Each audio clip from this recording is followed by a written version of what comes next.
Hey Kerbal Space fans, how's everybody doing?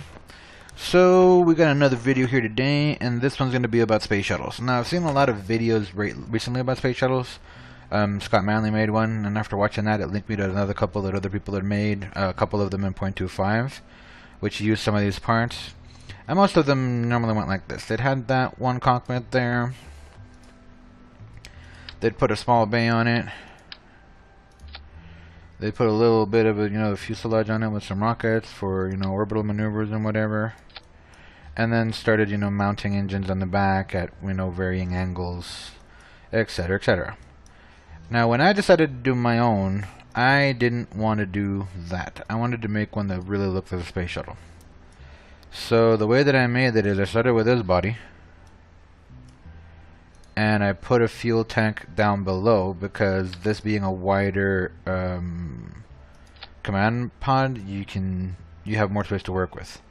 After that, I put a cubical octagonal strut up here, which I want in the very dead center, and put my large cargo bay on that, giving it a much more space shuttle-y look. This also gave me these little things here. See these little spaces? These are great. You can put RCS tanks on there. You can put batteries in there. And with a minimum of cubic octagonal shenanigans, you can put the small control wheels in there by the stack. You kind of put them in there, and you kind of do that. You can sort of blend them into the fuselage. I mean, there's stuff you can do. That doesn't get into the way there.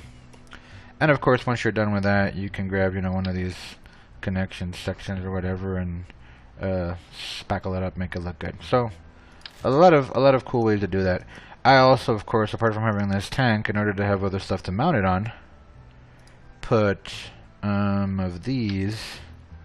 One above and one below, and then started mounting the engines on here, and it gave me a lot of stuff to work with, etc., etc. Now, when I started doing this, I thought I would need a lot of actual fuel in the shuttle itself, so I kept getting bigger and bigger and bigger and bigger and bigger. I'll show you what I ended up with.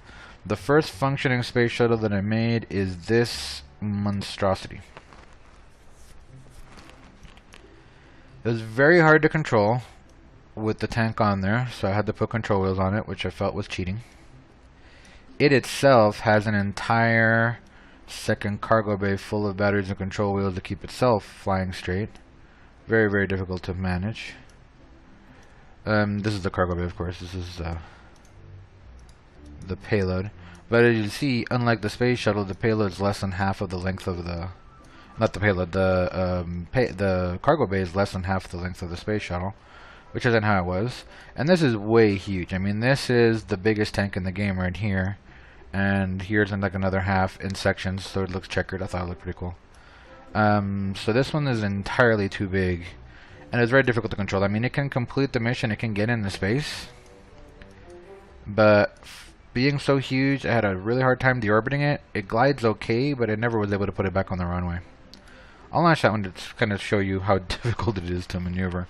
Now I have the engines in the back set to action groups. This lets me dynamically adjust the way the thrust affects the ship. So if you see these engines here, I have these four firing, and this one has a bit of an angle, so this works okay. To accommodate for the off-center fuel tank. These at a very high angle that I can toggle on and off to keep it nosing up, and these at an inverse angle. These are actually aiming down, so I can toggle those on and off to get it to pull down. And I was sort of flying this thing by turning on and off engines most of the time. The problem is there's so much thrust going sideways that it flies. It doesn't ever fly straight up. It flies kind of like that. It flies in that direction. And that got a little difficult to control. Plus it's so heavy that it kind of wanted to get away from me often. So I'll kind of show you this. It took a long time to get my first successful one up and back, but I'll try this now. See how sideways it flies? So I'm going to turn off those so it stops nosing down. Actually pull it back myself so that the engines push it straight up. And you'll see I'm gonna start losing it side to side. I had a really hard time keeping this thing going. Now it's nosing up too much, so I'll turn those little guys back on.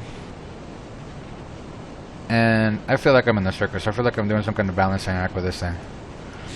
Now, it's also underpowered for its weight.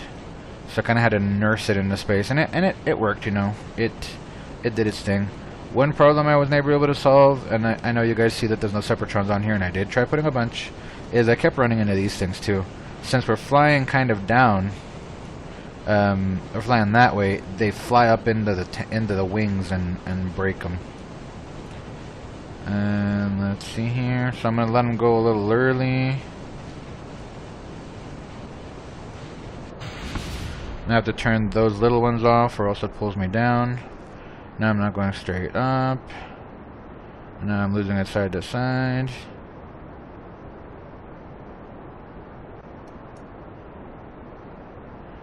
And I can't pull up enough.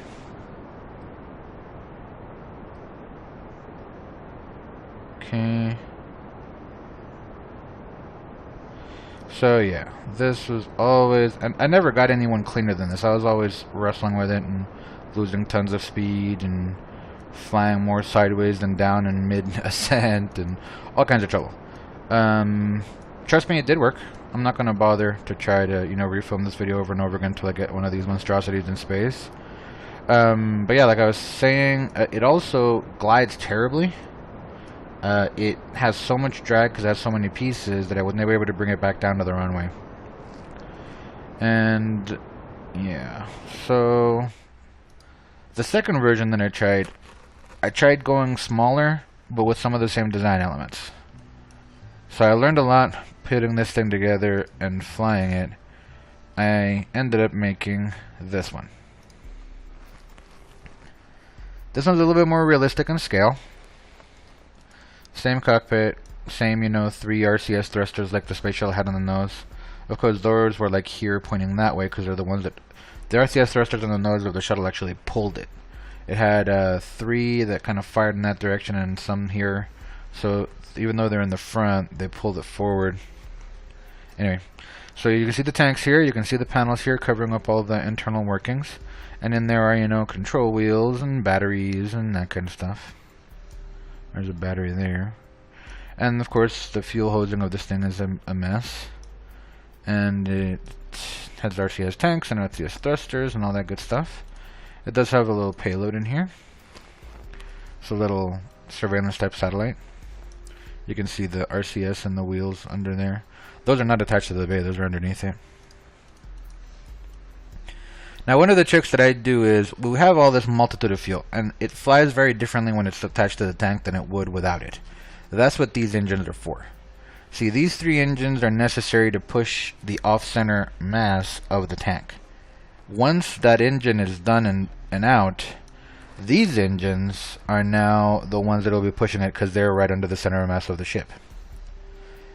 Also, like in that other shuttle, these push against the weight of it, so if I toggle these on and off, it noses it down.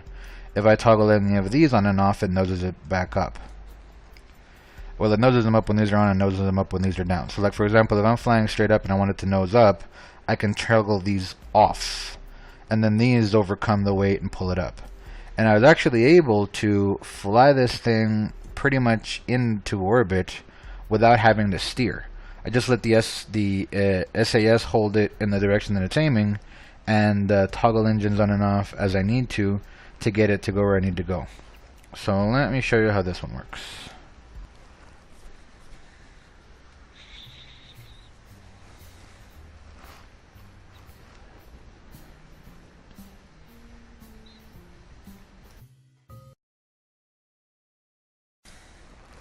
Alright. Now, if you also notice, this tank isn't so ginormously huge. I have a little gray tank on there. That's more for balance purposes. You see, when you have the control thing here, right, the cockpit here, and you put the decoupler there, it doesn't let you actually put the tank on the decoupler anywhere that isn't the middle of the tank. And I didn't want the middle of the tank here. I wanted the tank above me.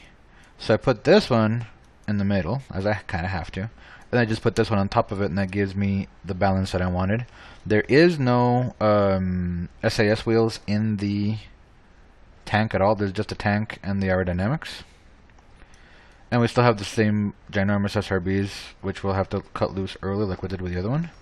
But enough talk, let's fly. So up it goes. Now, as before, the pushers are actually making me nose down. So I'll turn these off, and if you see, eventually the angled engines will overcome the SAS, and then all will come up. So without touching my ASWD keys, I'm nosing this up, so I'm flying straight up. The off-center engines also are kind of doing that. So now that I turn those back on, the SAS can hold it easily. I'm going to fly straight up like this for a while, very space shuttle-y looking. One of the also reasons why I redesigned this is because the space shuttle only had, you know, 3 big angled engines and 2 lateral engines, so I wanted it to look like the space shuttle as much as possible, and I think I did an okay job with that. So up and up we go. Now, in order to not lose too much balance,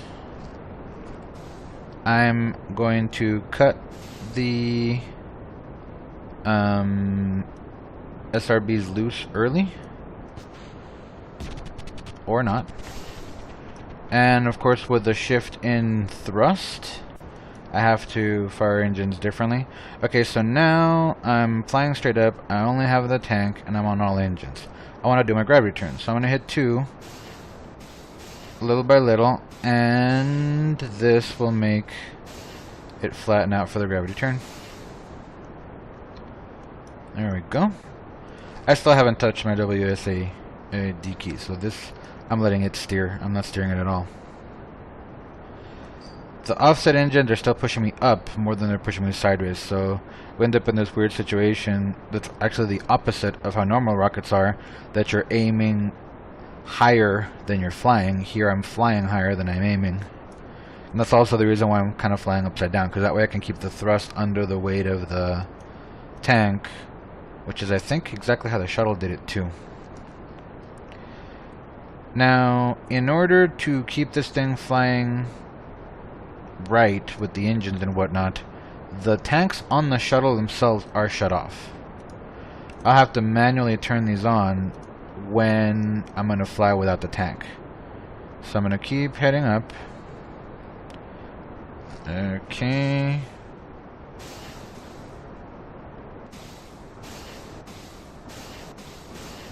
That's getting interesting. Is that okay? Yeah.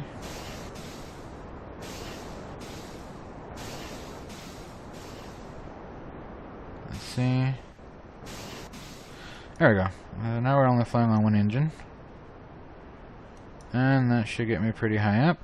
There we go, we're out. So now I'm going to turn off all engines except the pushing ones. I'm going to jettison the tank. I'm going to aim myself down, and I'm going to power these on because I still have a little ways to go. Thank you much, tank. No longer need you. Don't have to fly upside down anymore now. And I'm already above 70 kilometers, so I don't really need to worry so much about altitude. I need to worry more about velocity. That tank's open. Let's open this one and this one. And this one and this one. You know, let's cut the engine in a second and let's see how our apoapsis and periapsis are, okay? So I've got a good apoapsis. I'm already way above. I just need to circularize this now. 119, 149. Okay.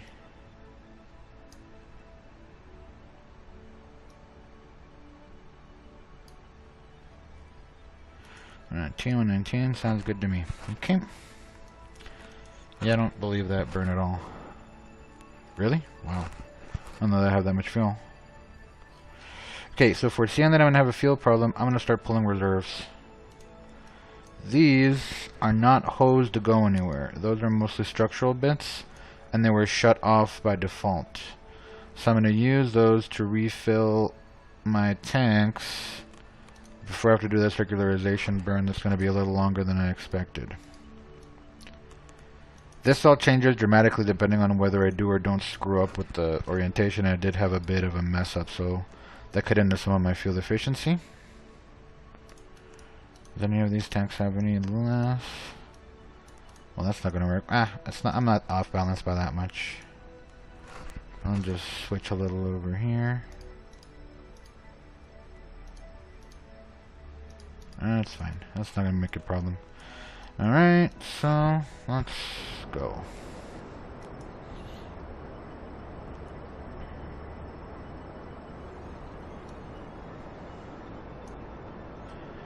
Should probably be passing this in now.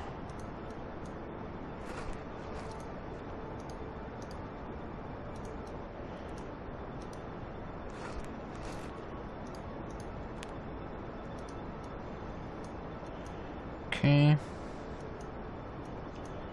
Still have that one? Or did I already empty that one? No, I didn't. Let's put that one in too.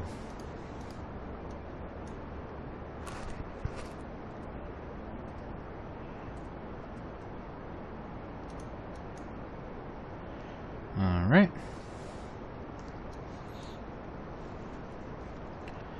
Almost circularized.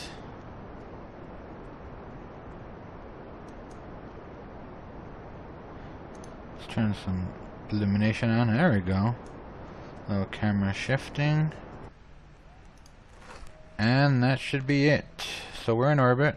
Lopsided, but orbit. Now,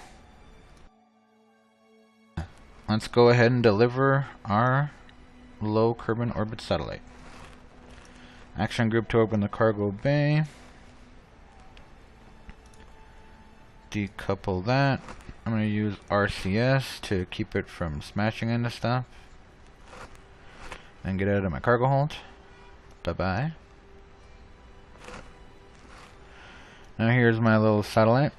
It has a rocket engine. It has one of the bigger probes. It has the docking port that I always think looks like a camera. It has useless antennas and instruments that I'm not using in this mode because it's a sandbox game. Doesn't matter. Your standard little surveillance satellite. So I'll leave that over there. Mission accomplished. There's the money shot right there. Shot of the shuttle. The background. Now, as some of you have already spotted, I had another reserve tank. This one I don't touch when I'm trying to get in orbit. If I didn't get in orbit with the 3 reserve tanks and the main tanks, I'm screwed. Because this can only be touched in order to deorbit. And which is what we're going to do here pretty soon. So I'm going to pump that back into the tank. I forgot that there's a tank in here. Makes it easier.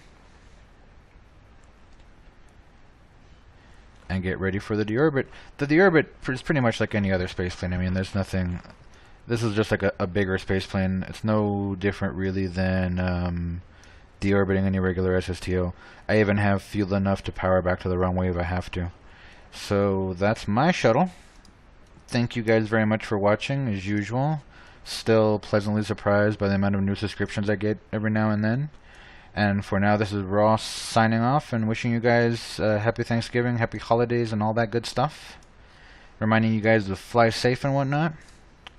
Also, comment on this video if you want more specific instructions on how to build a shuttle like this, and I can make another video about that. So once again, thank you very much, and see you guys.